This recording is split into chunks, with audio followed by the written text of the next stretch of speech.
Hi everyone, welcome to this episode of Data Dialogues. I'm Julien Redmond, General Manager of Certus Insight and your host. As we mentioned in the last episode with Dan Lindstad, we're going to be featuring some of the recordings from the Worldwide Data Vault conference in our upcoming episodes.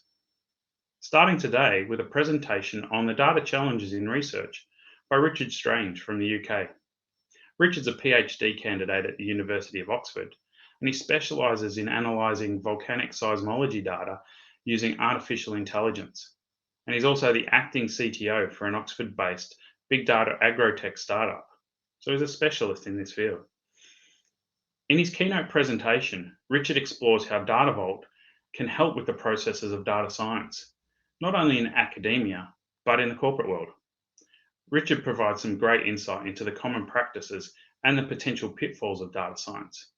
He gives us some really good case studies and looks at how applying the Data Vault methods can actually support data science initiatives. So I hope you enjoy Richard's talk as much as I did. My name's Richard. Many of you probably remember Senior, Neil. He's had to struggle with me all his life. I'm sure you'll have the patience to put up with me for about 30 or 40 minutes. Anyway, yes, so I'd like to talk a little bit about trying to use Data Vault in academia, and also a little bit in industry and trying to find some of the crossovers and lessons learned from one side to the other. So this is me. I've been told I've got to make everything temporal related, so this is me in front of a TARDIS. This is about 6 or so months ago. I'm currently on the scary end of a D.Phil, which is a English way of saying PhD at the University of Oxford, where I take an awful lot of data from different volcanoes around the world, and I try and use AI to work out if they're going to be causing us some problems or not. Up until recently, the end of last year, I was the CTO for a startup in Oxford called Agricompas, where we took satellite and in-field sensor data from farms, particularly in LATAM, although a little bit in England, looking a little bit in India, and trying to find ways to help farmers and also provide metrics to agricultural insurance companies.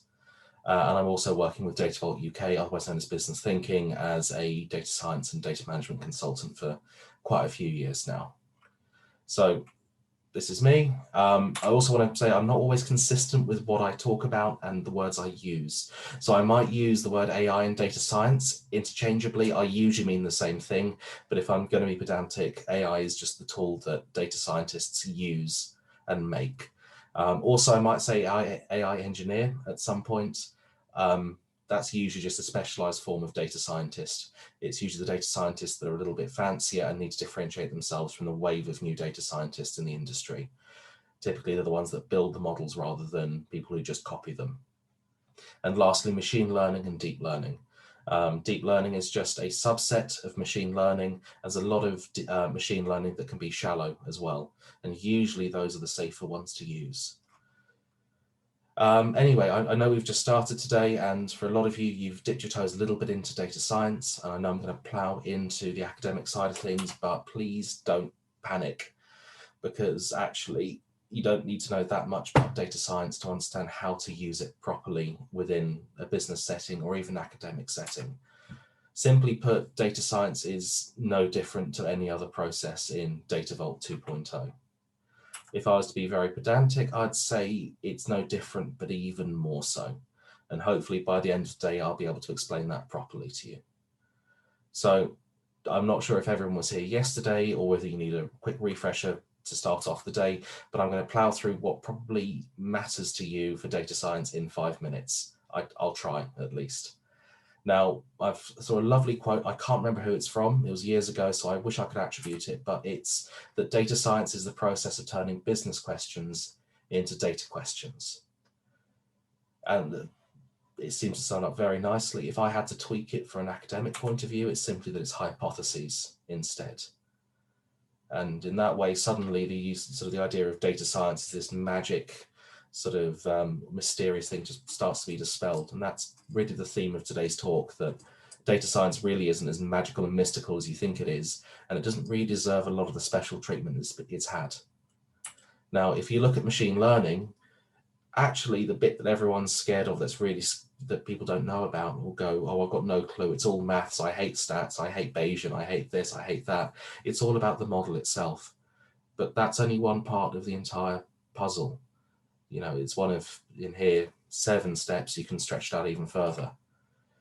So all this hoo-ha and panic over just one small piece of the puzzle. And if I even ask, well, what is a model? The easiest way to break it down is simply to say, well, it's a thing. You put things into it, you take things out, and the thing itself is a series of assumptions and approximations. Now, the nice thing about that is actually your data scientist will understand the assumptions and approximations, hopefully. You certainly pay him enough or her enough to do so. But the rest of it is data, right?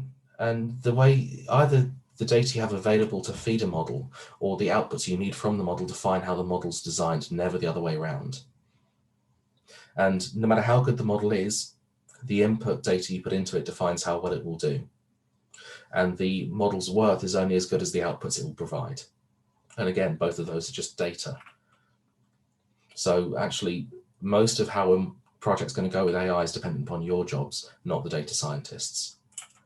In terms of input data, the phrase is garbage in, garbage out. It's nothing new, but to put it more politely, it's that your model is only as good as the data that it's given.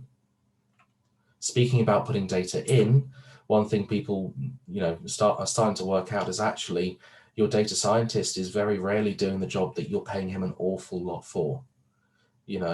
Most data science projects, the data preparation is about 80% of the time. Then they'll start building and running a model, and at the very end they'll evaluate it, maybe package it a bit. But that's mad. They're doing work that any other data engineer or SQL developer or whoever else you have in your team can do, but they're doing it worse. Because this is the secret of it. A data scientist might be called as such, but they don't really know what they're doing with data, not in the way that you tend to understand it. So why are they doing a substandard job for most of their sort of employable hours? Now let's look again at the inputs. There's only really 4 types that I can boil it down to. You have what I would call a naive attribute, which is a value, a number. It's a standard tabular data. You have temporal data, event stream of some sort, or some sort of timestamp data. You have spatial data that is often images, or it can be geographical information. There's also combinations. So temporal and spatial data together is video, because it's a temporal set of spatial data. There's also reward data that you see in things like self-driving cars or any kind of reinforcement learning where the model needs to be told it's doing a good job or a bad job. That's about it, really. And then on the output side, you get things like identification. So the classic one is this image has a dog in it or a cat in it. That's the one that everyone learns on, but it's any kind of classification. It could be some form of regression where it's a calculation. So they'll try and calculate the house price dependent upon certain parameters, or if a wine's going to be given 5 stars or 4 stars, dependent upon its chemical makeup. There's an action. Again, this is reinforcement learning. This is robotics. There's image segments where you want to know if a part of an image contains something. You will see Google do a lot of verification on their image segmentation models when they ask you to fill out captures. You've got to tick boxes where there are traffic lights or buses or bikes. Representations are probably the hardest to explain. They represent some kind of instinctive knowledge from the model itself. So it could be a 3D representation of a car. So the model must understand that although it sees the back of a car in front of it, it's also got a side to it. There's also representations in terms of just latent space. So if you slice a model in half and pick out what's in the middle of it, that's a weird high-dimensional abstract representation of the real parameters it's being fed. That one we won't touch on too much. That gets a bit, let's save that one for the lounge, maybe, is a better way to say it. And then the weights, biases, and parameters, which is what the model is itself. Because it's not just the outputs of the model that matter, it's the model that you've built yourself. Lastly, it's the inputs in terms of the labels. So when you are asking a data scientist to try and solve a problem, it helps for them to know if they can compare their model against known answers. The easiest one is supervised learning. So if I have a list of transactions by a number of people, and I know if that person has gone bankrupt or not, for all of them, it's very easy for me to be able to know if my model is accurate or not. Building the model is one thing, but it's assessing its success that's difficult. There's also semi-supervised learning where some of them have labels, unsupervised learning where none of them have, and also reinforcement where a model interacts with an environment and then gets a reward back or not. And usually label availability dictates in a big way the project you're going to run with your AI. In terms of cost, if you're breaking it down, if you're thinking through your head, well, I've got this in my warehouse, is this labeled, is this unlabeled, what does it matter? Often good labels don't always exist, and often they'll be hand labeled by people.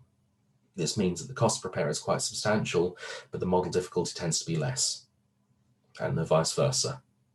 Unsupervised learning just requires a quick, information mark, a dump of data, if you like. Now, if I was to whittle down my thought processes on, right, someone's told me I need to do a data science project and they want this kind of a question, and there's the data I think I need to use. The first thing is, does my data have the right features? Does it have trends in it that mean that the AI can learn? Because it's not magical, it still has to find patterns. Do I have labels for my data? And can I associate my data in question with good labels? Now, I'll touch on this a bit later, but this is where Data Vault gets quite useful because exploration links allow us to do an awful lot in this area.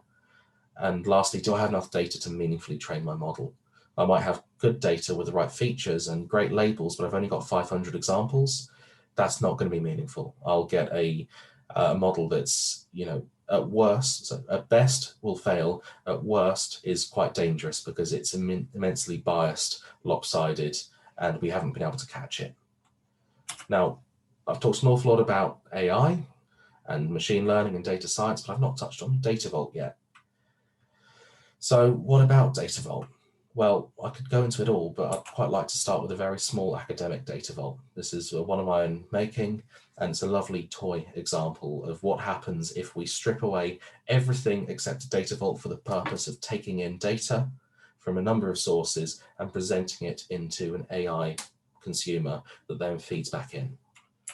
So there's some different priorities you'll find in academic side of things. Now, it's not always true what I'm trying to say, but generally speaking, the biggest headaches for big data projects of some form, and I don't mean that with a capital B and a capital D necessarily, is they often have a lot of different sources. Often it might be from the same site, the same experiment, but when equipment fails, they'll swap in a new model, and that will have a slightly different schema, a slightly different reporting pattern. You'll find that as sensors change in a lab, those will tweak. Sometimes people will turn up with 3 or 4 different instruments recording the same thing because that's all they could cobble together. So you'll have simultaneous readings from completely different equipment trying to read and present the same thing. Often that's also hand cranked. Sometimes you'll have terabytes of data that's been moved by a USB stick or flown by a hard drive that's been padded in 3 pairs of socks. I wish I was joking, but often if someone's taking a recording of, say, an eruption that's out in Indonesia, they don't have a lot of equipment. They simply have a seismometer, 3 hard drives, and they'll pack it into their hand luggage and fly with it. Integrity as well. Now, this is a huge issue about reproducibility. A lot of research groups like to share the data. They'll email hard drives, do Dropbox or Google Google Cloud storage links, and that's usually the best you can get. So there's no lineage, there's no background, you can't pick out bad data easily. So there needs to be a better way to share data and often update observations when you realize there's been a mistake, especially by hand recorded data. But also, and this is a less common in industry, bad data isn't an artifact, it's often a finding as well. And the last one, which I'm sort of leading towards, is data fusion. So a lot of real world events aren't always recorded the same way twice. Again, going back to eruptions, which is my sort of area, no eruption in the world ever happens the same way twice. Even the same volcano erupting twice erupts in different patterns. It's impossible. So the best thing you can do is use collections of proxies and try and coalesce them around the same event.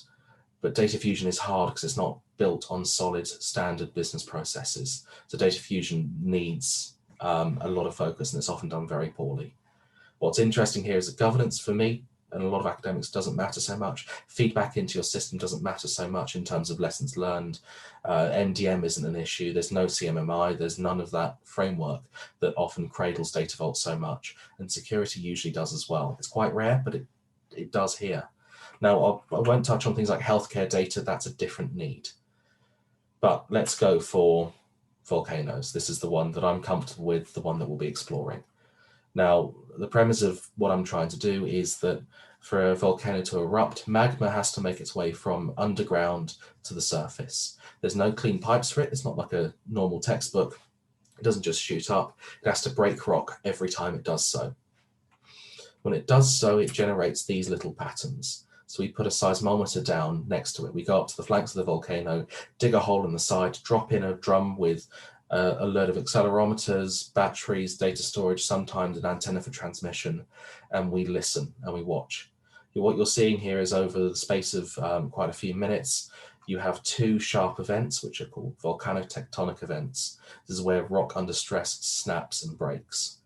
Then afterwards, magma fills in. You can actually see after both events, the width of the tremors afterwards, the noise widens, and that's actually molten magma sloshing into that new space.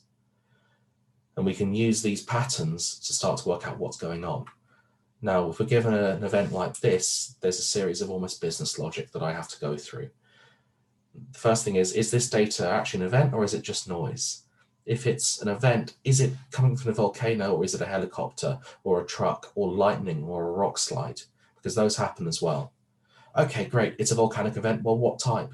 I showed you VT events, which are sharp breaks. There's also hybrid events that are magma and a break, or ones that come from sloshing of the magma itself, or water hammers from them, or deep tremors. There's about 4 or 5 types. We're not even sure exactly if there are 5 types. But once we have those and we separate them, we start to build them up across time.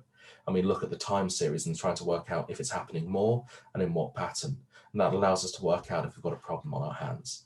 And this is roughly the premise of what I'm trying to do. So I'm getting up to around this point. I'm playing around with the rest of it, but give me a year or so and watch this space and I'll let you know where I get.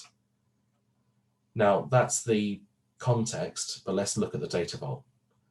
So I'm sure many of you recognize some form of this. This is lifted straight from the Data Vault Practitioner course, or at least a representation of it, and this is what a data vault looks like in terms of architecture. Now, there's a lot here we can take away. I'm not doing any real-time streaming, so that part in the enterprise service bus can go. There's no write back and MDM. I don't need to worry about that. I know I'm not having to worry about a NoSQL implementation, so that can go. And what we see is actually a bit of a simpler pattern, a bit more streamlined. So I've got 3 core sets of eruptions I work with. I have eruptions from Montserrat. I actually have some of the recordings of the big 1995 one I played with. There's an eruption in 2011 from Eritrea called Nabro that went up, and all of the Italian recordings of Vesuvius and Etna, especially some of the ones that happened not this year, but a few years ago from the IMGV, which is the Institut National, it's the Geological and Volcanological National Institute.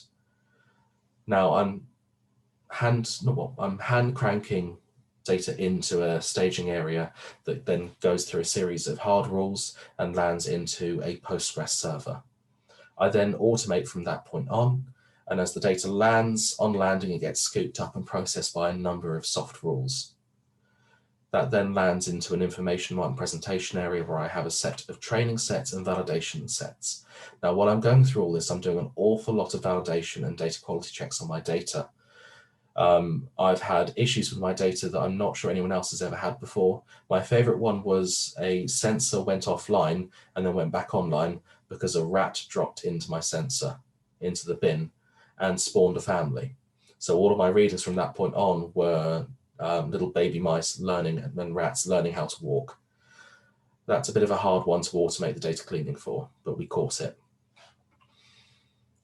The way I operate with it is I take information from the training sets and validation sets only. I take them and I start playing with the data and I start developing models. Now, each of those models, it's linked to those 5 questions I've got. So I have a model which is this an event? And once it is, I will take the best performing model and I'll save it. I'll save a few of the others that seem promising or different, and I'll save them. And I treat them like any other source. I take it into the data vault and I hold it and I store it. And then this model, and this is quite crucial, becomes a soft rule, because I need it for the rest of my questions. They're all follow-ons from each other. So why should that model suddenly spray that off into some other hard drive, some other area, some other folder, just to run outside of the vault after I've taken all this effort to build this warehouse? And the cycle goes round and round and round. And it's all automated.